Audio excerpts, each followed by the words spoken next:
Hello বন্ধুরা, Mala's gardening haven চ্যানেলে আপনাদের সকলকে স্বাগত।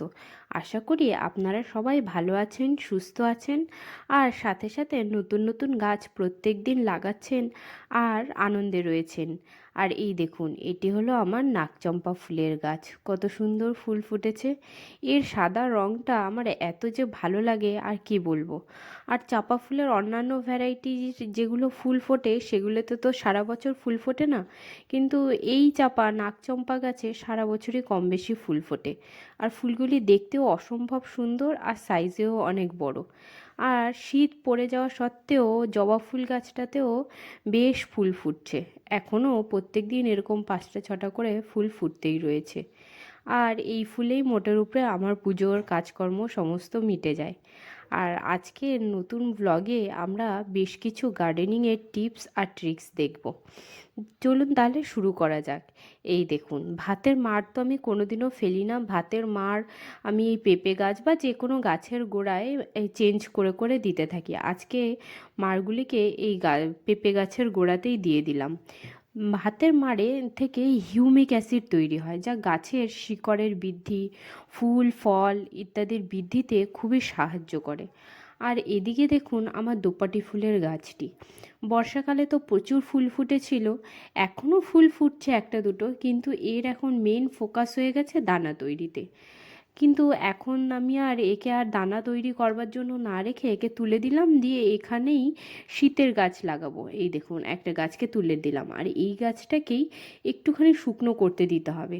তাহলে এর মধ্যে যে দানাগুলো আছে সেই দানাগুলো শুকনো হয়ে ঝরে পড়বে, আর সেগুলোকেই আমি সামনের বছরের জন্য গুছিয়ে রেখে দেবো। এই গাছটিকে আমি তুলে নিলাম, আর এই মাটিতেই একটা অন্য কোনো গাছ শীতের ফুলের চারা আমি লাগিয়ে দেব। এইদিকে দেখুন এই গাছটিতে তো এখনও প্রচুর পরিমাণে ফুল ফুটছে, কিন্তু তবুও তুলে দেবো এখন। কারণ গাছটা ফুল তো দুটো একটা ফুটছে, বর্ষাকালে যে পরিমাণে ফুল ফুটেছিল এখন আর সেই পরিমাণে ফুল ফুটছে না, এখন বেশি পরিমাণে দানা তৈরি হচ্ছে। এই দেখুন, এইভাবে তুলে দিয়ে গোড়াতে যেটুকু মাটি আছে সেটুকুকেও যতখানি সম্ভব ঝরিয়ে নিয়ে নিলাম এই টবের মাটির মধ্যে। আর এর মধ্যেই একে এখন শীতের গাছ লাগাবার জন্য ব্যবহার করব। এই যে সব তুলে নিয়েছি। আর এদিকে দেখুন, এখানে হয়েছে আরও একটা দোপাটি ফুলের চারা। ফুল হবে কিনা তো জানি না, আমি কখনো দোপাটি ফুলের গাছ শীতকালে লাগাইনি।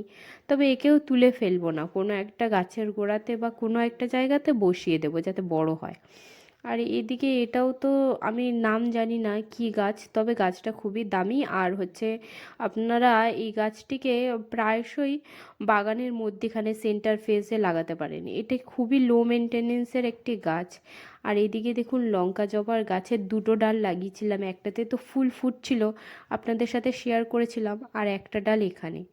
আর এখানে অ্যাডেনিয়ামের কাটিং করবার পর একটা ডাল এই গোড়াতে লাগিয়ে রেখেছিলাম, সেই ডালটিও মরেনি, সুন্দর বেঁচে আছে।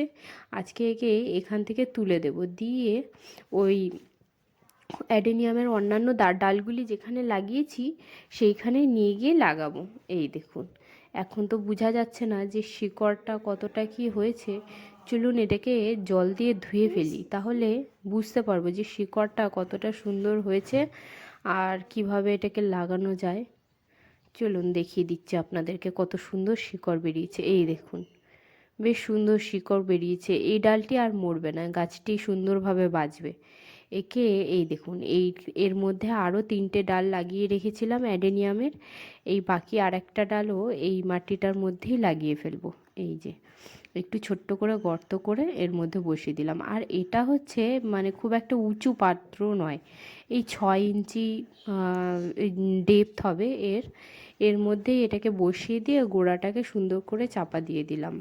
তাতে কি শিকড়ের মানে কর্টেক্সটা সুন্দরভাবে তৈরি হবে। আর যদি আমরা প্রথমে গভীর টব মানে বালতি টাইপের জিনিস বা উঁচু টবের মধ্যে বসাই, তাহলে তাতে শিকড় কর্টেক্সের অংশটা সুন্দরভাবে তৈরি হবে না। আর এইদিকে দেখুন, ছোট আর একটা ডাল বসিয়েছিলাম। আর এইদিকে মেথি শাকগুলোই ভালোই বাড়ছে। আর এই হলো সেই লঙ্কা জবার গাছটা। আর এদিকে এই আর একটা গাছে কত সুন্দর ফুল ফুটছে দেখুন। এটারও নাম আমি ঠিক জানি না কি নাম এটার, তবে কোনো একদিন যদি আপনারা জানেন তাহলে অবশ্যই আমাকে কমেন্টে জানাবেন। এই দেখুন, এর ভিতরে ধনেপাতার গাছ হচ্ছে। আর এদিকে ছোলা শাকও ভালোই বেরিয়েছে, খুব সুন্দর ছোলা শাক বাড়ছে, দেখা যাক। আর এইটার মধ্যে ছিল, এদিকে হচ্ছে এইটা হচ্ছে আপনার সর্ষে শাক, সর্ষে শাকও খুব সুন্দরভাবে বাড়ছে।